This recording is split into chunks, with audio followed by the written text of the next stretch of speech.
வணக்கம். சிவ எனும் மந்திர சித்திர சொல் ஒன்றே பவக்கடலை தாண்டும் படகு. சிவ எனும் மந்திர சித்திர சொல் ஒன்றே பவக்கடலை தாண்டும் படகு. சிவ என்றால் செய்தவினை மீண்டும் செழிக்காமல் தீர்ந்தொழியும் எய்தும் இகத்தே பரம். சிவ என்றால் செய்தவினை மீண்டும் செழிக்காமல் தீர்ந்து ஒழியும் எய்தும் இகத்தே பரம். எனக்கு இந்த வெண்பா ஏற்ற தூண்டுதலா இருந்தது. மகா பெரியவா சிவநாமத்தை பற்றி பேசியிருக்கிற ஒரு பகுதி. இவ்வளவு செழுமையாக ஒரு வெண்பாவை எனக்கு கொடுத்த பெரியவரை முதலில் உங்கள் முன்னிலையில் அவரை வணங்கிக் கொள்ளுகிறேன். அவர் என்ன சொல்றாரு? சிவநாமத்தினுடைய மகிமைய சிவனடியார்கள், சைவத்தில் இருப்பவர்கள் சொல்வதில் ஒன்றும் பெருமை இல்லை, பெரிய விஷயம் இல்லை. ஆனால் ஒரு வைணவ கிரந்தத்தின் மூலமாக சிவநாமத்தின் மகிமை வெளிப்படுவது மிகவும் சிறப்புக்குரியது.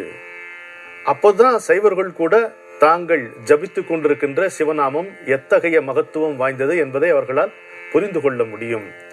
இப்படிதான் ஸ்டெப் பை ஸ்டெப் அவர் பில்டப் கொடுப்பார். அடுத்து என்ன சொல்றாரு? ஸ்ரீமத் பாகவதத்தை எடுக்கிறார். வைணவ கிரந்தம் ஸ்ரீமத் பாகவதம் வியாசரின் மகரான சுகாச்சாரியார் அவர் வழியா தான் வந்தது நமக்கு. அந்த வைணவ கிரந்தத்தில ஒரு காட்சி எடுக்கிறார். தக்ஷயஜ்ஞம் பகுதியில தாக்ஷாயணி, தாக்ஷாயணி யாரு? தக்ஷன் மகள் என்று சொல்வது ஒரு பக்கம் இருக்க, அன்றைக்கு அம்மைக்கு, உமை அம்மைக்கு பெயர் சதி தேவி, சதி தேவியாக இருக்கிறார். தக்ஷன் ஆணவம் மிகுந்தவன், சிவன் ஆனந்தமயமானவன். ரெண்டு சேர முடியாது. ஆணவம் இருக்கிற இடத்துல ஆனந்தம் இருக்க முடியாது. சூடான ஐஸ்கிரீம், குளிர்ச்சியான சென்னை இதெல்லாம் கிடையாது வரலாறுல. அது மாதிரி ஆனந்தமும் ஆணவமும் ஒன்று சேர முடியாது. அவருடைய மகிமை தெரிந்து இப்படி செய்கிறானா, அவமதிக்கிறானா, தெரியாமல் இப்படி அவமதிக்கிறானா என்கின்ற கேள்வி உலகியல் நிபுணர்களால் ஆராயத்தக்கது. ஒருவன் ஒருவருடைய உயர்வை மதிக்காததற்கு காரணம் அந்த உயர்வு அவனுக்கு தெரிந்திருப்பதால் என்றுதான் நம்ம பொருள் கொள்ள வேண்டும். சிவனுடைய உயர்வு தக்ஷனுக்கு தெரியும், அதனால்தான் அவன் மதிக்கவில்லை என்றால் அர்த்தம் இல்லாதது போல் உங்களுக்கு தோன்றுகிறது. மதிப்பு தெரியாமல் இல்லை, அந்த மதிப்பை அவனால், அந்த மரியாதையை அவனால் ஏற்றுக்கொள்ள முடியவில்லை. இன்னொருவனுடைய உயர்வு புரிந்தும் அந்த உயர்வு அவனால் சகிக்க முடியாததாக இருக்கிறது. ஏன்னா அதுக்கு காரணம் அழுக்காறு, பொறாமை. அதனால அவனால் முடியல. அதற்கு பின்னணியில் இருப்பது ஆணவம். ஆணவம் எதையும் ஏற்பதில்லை. ஆடுவார்க்கு என்றும் அழிவு என்கின்ற பதத்திற்கு, சொற்றொடருக்கு நமக்கெல்லாம் மூல காரணமான பிரஜாபதிகள் ஒருவனான தக்ஷன் ஒரு உதாரணம். அங்கே சதி தேவி அந்த யாகத்துக்கு சென்ற கதை உங்களுக்கு தெரியும். எல்லோரையும் அழைத்தவன், பெரியவா சொல்ற 33 கோடி தேவர்களையும் அழைத்தவன் சிவனை அழைக்கவில்லை. நம்ம கதைகளில் கேட்கிறபடியெல்லாம் சிவன் வெகுண்டு போகவில்லை. அவர் ஆனந்தமயமாகவே தான் இருந்தார். போகாவிட்டால் நன்றாக இருக்காது என்கின்ற காரணத்தால் தாக்ஷாயினி சதி தேவி அங்கே செல்ல அவமானப்படுகிறாள். என்ன அவமானம்? அங்கே சிவன் அழைக்கப்படவில்லை என்பது அங்கு சென்ற பின்புதான் அவளுக்கு சரியாக பதிகிறது. ஏன் பதிகிறது? எல்லோரும் இருக்கிறார்கள் சிவனை தவிர. எல்லோரும் அழைக்கப்பட்டதனால் வந்திருக்கிறார்கள், சிவன் அழைக்கப்படவில்லை, எனவே அவர் அங்கே வரவில்லை. அவளுக்கு அந்த அவமானம் தாங்கவில்லை. இப்போ ரொம்ப ஒரு நுணுக்கமான ஒரு விஷயம் இதுல விளக்குகிறார் பெரியவர். திரும்பி போனால், நான் உன்னை வேண்டாம் என்று சொன்னேனே, நீ சென்றாய் அல்லவா அப்படின்னு சிவன் கேட்பதாக கதைகளில் சொல்லுகிறார்களே, அப்படி அல்லங்கிறார். அப்படி அல்ல. ஏனென்றால் சிவனால் உமையை கோபித்துக் கொள்ளவே முடியாதாம். எப்படி எழுதுறாரு பாருங்க, எப்படி சொல்லியிருக்காரு பாருங்க. கோபித்துக் கொள்ளவே முடியாது. திரும்பி போனா அவருடைய புன்னகை மாறாது, அவருடைய அன்பு மாறாது. ஒருபோதும் நான் சொன்னேனே, நம்ம சாதாரண I told you should not go அந்த மாதிரி சொல்லியிருக்க மாட்டார் சிவன். ஆனா இந்த நுணுக்கத்தை கவனிங்க. நான் என்ன சொல்றாரு அப்படின்னா, பேச்சு வாக்குல தாக்ஷாயணி என்று என்னை அழைத்து விட்டால் அந்த அவமானம் என்னால் தாங்காது. தக்ஷன் மகளே தானே அர்த்தம். அப்பேற்பட்ட ஆணவம் மிகுந்த ஒருவனின் மகளே என்று என்னை அழைத்ததாக என் மனம் வருந்தும். அதனால் நான் திரும்பி போகவில்லை என்று யோகாக்னியை கிளப்பி தன்னுடைய உடலை அங்கே தியாகம் செய்கிறாள் சத்தி. இந்த விளக்கம் நான் எங்கேயுமே கேள்விப்பட்டதில்லை. நீங்கள் கேள்விப்பட்டிருப்பீர்களோ எனக்கு தெரியவில்லை. திரும்பச் சென்றால் ஏன் சென்றாய், அதனால் நீ அவமானப்பட்டாய் என்று சிவன் சொல்வான் என்பதால் அவள் திரும்பி செல்லாமல் இருக்கவில்லை. அவர் எதுவுமே சொல்ல மாட்டார், கோபித்துக் கொள்ள மாட்டார் என்கின்ற காரணத்தாலும் பேச்சுவாக்கில் தக்ஷனின் மகளே என்று எப்போதும் அழைப்பது போல் என்னை அழைத்து விட்டால் என்னால் இனிமேல் அதை தாங்க முடியாது. இவனுக்கு மகள் என்கின்ற சொல் அது பெருமைக்குரியதாக இனிமேல் இருக்க முடியாது என்பதால் தன்னுடைய உடலை யோகாக்னியில் அங்கே தியாகம் செய்கிறாள் சதி தேவி என்று பெரியவர் சொல்கிறார். பிறகு மறுபடியும் அவள் எங்கு வடிவெடுத்துக் கொள்கிறாள் என்றால், அது என்னுடைய குருநாதர் எனக்கு சொன்னார். ஹிமாச்சலத்தில் ஹிமவான் மகளாக அப்படின்னா, அப்படி ஹிமவான்லாம் ஒரு ஆள் கிடையாது. இயற்கை, அதாவது இயற்கையினுடைய சௌந்தரியத்திலிருந்து தானே ஒரு தேகத்தை நெய்து கொண்டு தவத்தில் ஆழ்ந்தாள் என்கிறார். அந்த இடம்தான் குமாவுன் பகுதியில் இருக்கக்கூடிய ஜாகேஸ்வர் என்று அழைக்கப்படுகிறது. என்னுடைய குருநாதரின் அருளால் 20 முறை அங்கே சேவிக்கக்கூடிய பாக்கியம் எனக்கு கிடைத்திருக்கிறது.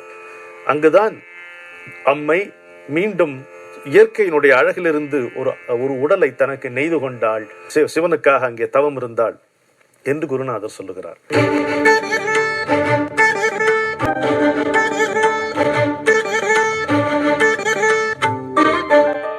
தக்ஷனுக்கு சிவநாம மகிமையை தாக்ஷாயினி எடுத்து சொல்கிறார். அதை என்ன சொல்கிறார் பெரியவர்? சுகாச்சாரியார் தாக்ஷாயினி மூலமாக, சதிதேவி மூலமாக சிவநாமத்தினுடைய மகிமையை வெளிப்படுத்துகிறார் அப்படிங்கிறார். என்ன அழகா இருக்கு பாருங்க. யத் துவயக்ஷரம் நாம கிரேரிதம் நிருணாம் சக்ருத் பிரசங்காத் அகமாக ஹந்தி தத் பவித்ர கீர்த்திம் தம் அலங்கிய சாசனம் பாவன் அகோத் வேஷ்டி சிவம் சிவேதரக என்கின்ற இந்த பதம் தாக்ஷாயினின் வாயிலாக சுகாச்சாரியார் நமக்கு தெரிவித்திருக்கிறார் என்கிறார்.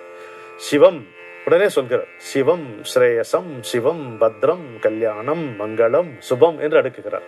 நீங்க நிகண்டுவை பார்த்தேன்னா சிவனுக்கு என்ன அர்த்தம் போட்டிருக்கு பாருங்க அப்படின்னு வருதான். நம்ம ஒரு முறை சந்தித்த போது ஒரு நிகழ்வில் குறிப்பிட்டோம். முனைவர் மாவே பசுபதி ஐயா அவர்களிடம் பேசும் பொழுது 6ஆம் நூற்றாண்டு வரை தமிழ்நாட்டில் இறை என்கின்ற சொல் சிவன் என்ற பொருளில் தான் வழங்கி வந்தது என்று. இப்ப நிகண்டுவில் சிவன் பார்க்கும் பொழுது ஸ்ரேயஸ், சிவம், பத்ரம், கல்யாணம், மங்களம், சுபம், எதெல்லாம் மேன்மைக்குரியவனவோ, எதெல்லாம் போற்றுதலுக்குரியதோ, எதெல்லாம் செழுமையான நல்ல நிலைகளை தருமோ அதெல்லாம் சிவனை குறிக்கின்ற சொற்களாகவே இருக்கின்றன என்பதை பார்க்கிறோம். துவயக்ஷரம் நாமகிரா சொல்ற சிவன் ரிணாம் ஈரித்தம், இது இந்த ரெண்டு வார்த்தை தான். சிவ அப்படின்னு சொன்னா ஓம் சொல்ற ஓம் நம சிவாய, சிவாய நம, அதெல்லாம் தேவையே இல்லை. சிவ அப்படின்னு அந்த 2 வார்த்தை சொன்னா போதும். அது நிருணாம் ஈரித்தம், மனிதர்களால் சொல்லப்பட்டால் சக்ருத் பிரசங்காத், எப்படி சொல்லணும்? நியமமா உட்காந்து சொல்லணுமா, முதுக நிமித்தி உட்காந்து வடக்க பார்த்து எதுவுமே வேணாம். எப்படி சொல்றாருன்னா, பேச்சுக்கு நடுவுல சொன்னா போதும். பேச்சுக்கு நடுவுல, பேச்சு வாக்குல நீ அறியாமல் சொன்னால் கூட போதும். அறியாமல்னா சிவசிவன் சொல்லிட்டு இருக்கோம், இங்க எங்கேயோ பேசிட்டு இருக்கோம், அந்த அறியாம கூட இல்லையா, ஏதோ சிகப்பு வடாம்னா சிவா அது போதுன்றாரு. இந்த உதாரணம் எங்கேயும் நீங்க கேள்விப்பட்டிருக்க மாட்டீங்க. பொதுவாக என்ன சொல்றோம், பேச்சுக்கு நடுவுல சிவசிவா போயிட்டு வந்தியா, சிவசிவா காஃபி சாப்பிட்டியா, சிவசிவா, இந்த மாதிரி பூஜை பண்ற பேரு நிறைய பேர் இந்த மாதிரி பார்த்துருப்பீங்க நீங்க இல்லையா. மணி அடிச்சுட்டா என்னாச்சு, ஸ்கோர் என்னப்போ, 6 விக்கெட் விழுந்ததா, இப்படி கேட்டுன்னு பண்ணுவாங்க. அது கூட பரவாயில்லங்கிறார். அதுக்கு மேல இன்னொரு லைசன்ஸ் கொடுக்குறாரு. நம்மளுடைய ஹேண்டிகேப் எவ்வளோங்கிறது எவ்வளவு தெரிஞ்சு வச்சிருக்காரு பாருங்க. அதுக்கு என்ன சொல்றாரு அப்படின்னா, எங்கே சிகப்பரிசி வடா அப்படின்னு சொன்னா கூட பரவாயில்ல, இங்க ஒரு சி அங்க ஒரு அது கூட சேர்ந்துக்கும், சிவநாமம் சொன்னதாக ஆகும் அப்படிங்கிறாரு. சக்ருத் பிரசங்காத், பேச்சுக்கு நடுவில் யோசிக்காமல் சொன்னாலும் போதும் அப்படிங்கிறார். வேதம் பொருள் தெரிந்துதான் சொல்ல வேண்டும் என்பதில்லை, சப்தம் தெரிந்து சொன்னால் போதும் என்று சொன்னவர் சிவநாமத்தை சிவன் என்ற கருத்தே இல்லாமல் சொன்னாலும் போதும் பலன் அளிக்கும் என்கிறார். பேச்சுக்கு நடுவில் யோசிக்காமல் சொன்னால் போதும். என்ன ஆகுமா? அகம் ஆக ஹந்தி, அந்த கணமே அது அத்தனை பாவத்தையும் அழித்து விடும். அந்த கணமே அது அத்தனை பாவத்தையும் அழித்து விடும். எப்படி சார் இது சாத்தியம் அப்படின்னா நமக்கு நம்பிக்கை இல்லை. அதனால்தான் சாத்தியம் இல்லாமல் இருக்கிறது. அழைத்தால் வருவான் ஆண்டவன் என்கின்ற நம்பிக்கை இருந்தால், அந்த நம்பிக்கையோடு நாம் அழைத்தால் அவன் வருவான். There is no, என்னுடைய குருநாதர் சொல்வார், there is no sadhana for moksha. இல்லையா? மோக்ஷா எப்படி? there is no sadhana for moksha, but living towards that requires a process. And that process is governed by time. என்ன ப்ராசஸ் ஆகிறது? அந்த ஆசையை தவிர வேறு ஆசை இல்லாத நிலை தான் ப்ராசஸ்ல முடியும், இல்லையா? அதுதான் ultimate stage or penultimate stage. அந்த இறைவன் என்கின்ற அந்த ஆசையை தவிர வேறு ஆசை இல்லாத நிலை வரணும். அவ்வளவுதான். அதுதான் தகுதி, அதுதான் அருகதை, அவ்வளவுதான். அது இந்த சிவநாமம் உனக்கு செய்யும் என்று அருளுகிறார் பெரியவர். சிவ இது என்னுடைய பாவத்தை அழிக்கும் அந்த ஒரு நம்பிக்கை தான் தேவையா இருக்கு. இந்த நம்பிக்கைக்கு மந்திரம் தேவையா, தந்திரம் தேவையா, ஆசனம் தேவையா, ஸ்நானம் தேவையா, நிஷ்டை நியமம் ஏதாவது தேவையா, கட்டுப்பாடு பத்தியம் ஏதாவது தேவை? ஒன்றும் கிடையாது. இந்த நாமம், இதை சிவா, இதை நான் சொல்ல போகிறேன், உன்னுடைய பெயரை நான் சொல்ல போகிறேன். இதை சொல்கின்ற காரணத்தாலேயே என்னுடைய எல்லா வினைகளும் இனி அழிந்துவிடும். எப்போது இன்னொன்று ஞாபகம் வச்சுக்கோங்க, அது சொல்லும் பொழுதே சங்கல்பத்தில் இன்னொன்று சேர்ப்பது வழக்கம். இனி நான் பாவம் செய்யாமல் என்னை பாதுகாப்பாயாக. இனி நான் வினை என்கின்ற கட்டில் சிக்கிக் கொள்ளாமல் என்னை இந்த நாமம் பாதுகாக்க வேண்டும். இப்படித்தான் கங்கையில முழுக்கு போகணும்.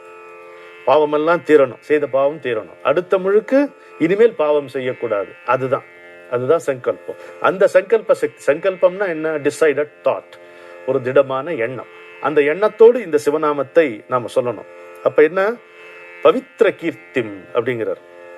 மிகவும் தூய புகழை அது தருங்கிறார் அவர். இதெல்லாம் இந்த வரிக்கு வரி, வார்த்தைக்கு வார்த்தை பெரியவர் சொன்ன அர்த்தம், விளக்கம். பவித்ர கீர்த்தி, மிகவும் தூய புகழ், அதனால நமக்கு கிடைக்கும் அப்படிங்கிறார். தூய்மையின் மின்னல் துவஜம் சிவலிங்கம், மாயை அழிந்த நிஜம் சிவலிங்கம், மனமலரேந்தும் புஜம் சிவலிங்கம், இன்பமனந்தம் இதே சிவமந்திரம். அலங்கிய சாசனம் அப்படின்னா அவன் ஆணையை யாரும் மீறுவதற்கில்லை. அவனுடைய ஆணை என்னவாக இருக்கும்? என் பெயரை சொன்னவன், இவன் வினைகள் தீர்ந்து போய்விட வேண்டும், இவன் விடுதலை அடைய வேண்டும், அது யாரும் மீற முடியாது. சிவன் நம்மை மன்னித்தால் வேறு யார் மன்னிப்பு நமக்கு தேவை? வேறு யார் கேட்க முடியும்? சித்திரகுப்தனா கேட்க முடியும்? வாதிட முடியுமா? முடியாது. சிவேதரக, சிவன் எதையெல்லாம் குறிக்குமோ அதற்கு நேர்மாறாக இருக்கிறாயே என்று தட்சணை பார்வதியான சதி தேவி கேட்கிறார். எவ்வளவு அழகா இருக்கு பாருங்க. சத்தியங்களுக்கெல்லாம் மேலான, இது பெரியவர் வாக்கு, சத்தியங்களுக்கெல்லாம் மேலான சத்தியமாக பிராண தியாக சமயத்திலே சாக்ஷாத் பரதேவதை சொன்னதாக சுகாச்சாரியால் வாயினால் வந்திருக்கிற வாக்கியம் இது. எவ்வளவு அழகான ஒரு வாக்கியம் நமக்கு சொல்லியிருக்காங்க. சிவ என்ற 2 எழுத்து சொல் போதும், ஒரு முறை சொன்னாலும் போதும், நம்முடைய பாவங்கள் அனைத்தையும் அழித்துவிடும், நம்முடைய வினைகளை எரித்துவிடும். இனி நாம் வினைக்கட்டில் சிக்கிக் கொள்ளுகின்ற பாவ சிந்தனைகள், சொற்கள், செயல்கள் எதுவும் செய்யாமல் நம்மை காப்பாற்றும், நம்மை பரமபத நிலைக்கு கொண்டு சேரும்.